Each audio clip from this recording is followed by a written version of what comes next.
Good afternoon. Welcome to my policy proposal. First, we're going to go over the need for the policy. All companies need to incorporate a new policy regularly just to stay on top of security and all the new protocols that are coming out. This one's going to be focused mainly for MGM resorts. MGM has suffered a major ransomware attack where attackers tricked the help desk with social engineering. So this new policy is going to go over how to help with that. It also goes over how to help with a weak identity verification and insufficient training created, which had created a gateway for attackers in the past. So we're going to go over a policy on how to fix that. It also ensures strict identity verification and access management, preventing any similar incidents from happening in the future.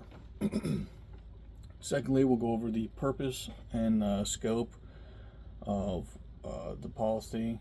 It is mainly to establish a strong identity verification and access standards. So we'll go over that. And then limit access based on the least privilege and separation of duties. So the base employees, people who don't have very high clearance, will get certain privileges on the computer system, and people at the top, board of directors, CEO, stuff like that, will have a higher privilege and be able to access more. In a nutshell.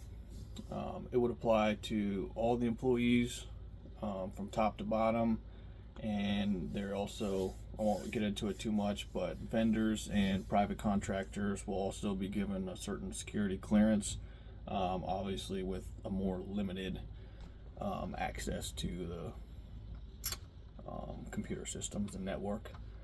The key elements that we'll be implementing will be obviously the multi-factor authentication. It'll need approval either by cell phone, fingerprint, something like that. Least privilege would be have a quarterly review at minimum for account permissions, and then privileged account security. It's a separate admin and non-admin's account with multi-factor authentication. Vendor access control, like I said before, there's going to be a little bit more limited. Will be limited by time, by access, whether they need to be on the network or not, and then the same standards for the level of employees. Training and awareness, this is a big one. Definitely need to train all the employees from top to bottom on the new procedures, and as well as some training for the phishing epidemic here, and just basic security, cybersecurity training would be beneficial for all employees, top to bottom. Some of the software that we'll be implementing will be the MFA, multi-factor authentication, access management, and then possibly some theme, the Splunk or Sentinel, to monitor login activity, and then some software for training. Some of the challenges, employees may be hesitant to undergo the training, try to make it user friendly, and make it understandable. So that should help. And then cost, saving, and benefits. Multi-factor authentication may have some licensing costs, whether we go with Duo or Microsoft Authenticator. We'll have to look into that and give that to the budget department.